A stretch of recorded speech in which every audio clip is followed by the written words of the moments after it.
Everybody. I hope everybody's doing good today. I wanted to do this. This is another day of my team challenge that I have to do with our team. I think today is I need to count really the 13th day or 14th day. Hi Deb. I just wanted to talk about one of my. If you guys have ever seen any of my videos in the past on here on Facebook, or I'm also on YouTube also. It's something that happened. Hi Ramona. Something that happened to me. I think it was around September of 2002, 2003. I was going through a lot with my ex-husband. We were going through a rough time that led us to get separated, and then years later, and get divorced. It was one of my darkest times because, in a sense of, I was constantly working the night shift, working and taking care of the girls. As moms, you always try to do everything in the household, take care of the house, do all the stuff. And it was rough because I did not know. I was running on adrenaline only. I did not know what I was doing. I didn't know. It would just keep on going, because that's all I can do. And that's all I was, hi Stacy. I was able to do in my life at that time, because I didn't have, I had my sister-in-law at that time to be able to talk to, but I didn't have family to really understand what, and I was brought up that even though you're going through marital issues, you really don't go asking for help or talk outside of your household, because that's what we were brought up to be. Hi. So it was in 2003. I remember I had to head out to go to work, and I worked the night shift. So I had to be in at work at 7 o'clock at night. And I remember, we had this big, humongous argument. And I'm telling you, a big argument that I don't know what happened to me. I lost complete energy, control over my body. I lost everything. I did not know what was happening to me. I was in a dark place that I just started crying. I was starting to have chest pains. I couldn't breathe, and I kept crying. And he kept telling me, "Come on, calm down, calm down." I was in the darkest place that I didn't know how to get out of, and I just kept on crying and crying and crying and crying and crying and crying. And I was like, I can't breathe, I can't breathe, and I felt like I was having a heart attack. And it was so bad. And I remember my daughters were in the other room, and I was like, oh my gosh. And that's the only thing I remember was I have to control myself. I have to control myself. I can't continue like this. And I stayed like that for, I think, like an hour, like that the whole time. And he was trying to comfort me. And I'm the last person I wanted to be comforted by was by him. Hi, Tammy. And it was the worst feeling I ever had in my life. And I didn't know what was happening. I had no control over my body. I had no control of my thoughts. Nothing whatsoever. And I was able, after an hour,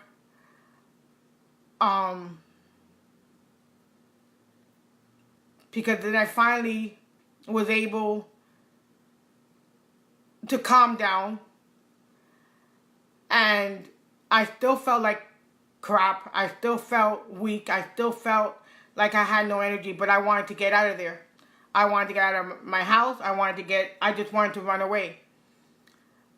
But me being the responsible person, because if I didn't work, we were not going to be able to pay the bills, because my main check was mine to pay the bills at that time. And I remember going to work. And a lot of the people that I worked with, working the night shift and working the emergency room, pretty much knew everything that I was going, with my husband and this and that. And one nurse, I remember, she was such a sweetheart. She saw me coming into, oh my gosh. Hold on, guys. Oh my gosh, wait a minute. I lost you guys, I'm sorry. Damn notification. And I get to the emergency room, and she just took a look at me. And she goes, "Get in the bed right now." And I'm like, "No, I have to work." She goes, "Get in the bed right now." So I had to listen. I got into a bed. They started doing a bunch of tests on me, EKGs, put an IV on me, started doing everything possible. And I remember the emergency room manager came to me and told me, "Carrie," and I'm like, "What?" She goes, "We need to do an ABG on you." And I'm like, "Okay." She goes, "You know what that is?" I go, "Yeah, they put a needle in my main vein to see my oxygen level." They're like, "Okay, we need to do that. Because we think that you're not doing good. Whatever's happening at home, whatever is causing you to be like this, your blood pressure skyrocket. And I think you have fluid in your lungs. You might have walking pneumonia. You might have, we don't know right now. We need to do this test on you." And I'm like, "Okay, let's do it. What am I going to do? I have to do what I got to do." No, nothing's going on, baby. This is a story that I'm watching. I'm saying something that happened to me in 2003. So you can replay it. And I remember they started doing this test. And I'm like, and they're like, "Does it hurt?" I'm like, "No. Right now I just want to get this over with, find out what's going on with me." And turned out to be that I had pneumonia. And I remember telling my nurse, my really good friend, I go, "You know what's going on?" She's like, "Yes, I already put a request not to allow him to come in at all. All security's been notified that your husband is not allowed to come into the hospital at all, because he is causing too much on your life right now, and your health is more priority. And I know, Carrie, I know that you don't want this, because no matter what, he's still your husband. He's the father of your two girls. But right now, we need to protect you as much as possible, because I don't even want to imagine what happened to you before you walked into this door." And I appreciate that, because I was able to heal.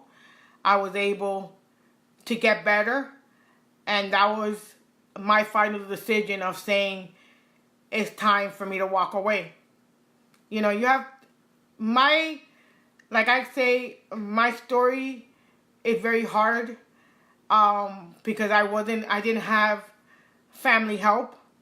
I didn't have family support at all.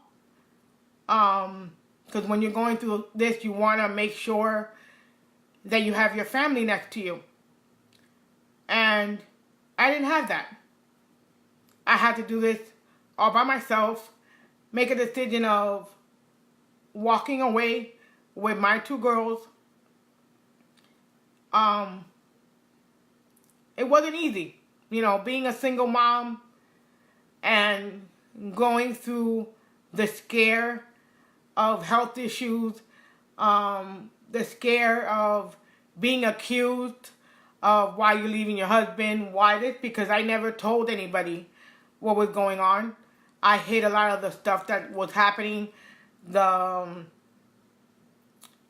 the mental abuse. I hid a lot of it. And who I had the support from was people that I worked with. People that I met at work. They were my biggest supporter, always there if I needed someone to talk to, seeing someone to vent. And I remember there was one friend of mine who was like, she lived down the street, and she was the one that was like, okay, Carrie, if you need, to go to work, you can leave the girls here. And this person was friends with my ex. And she just said, I don't care what happens, I need to help you. And to this day, I'm still friends with her. But it's not an easy thing to go through. And it turned out to be that what I had was the first sign of having an anxiety attack, which I never knew about that. I never went through that until that day that I had to make a decision of walking away from the person that I thought that loved me, that cares for me, was supposed to be the man for the rest of my life. And it turned out to be, it wasn't.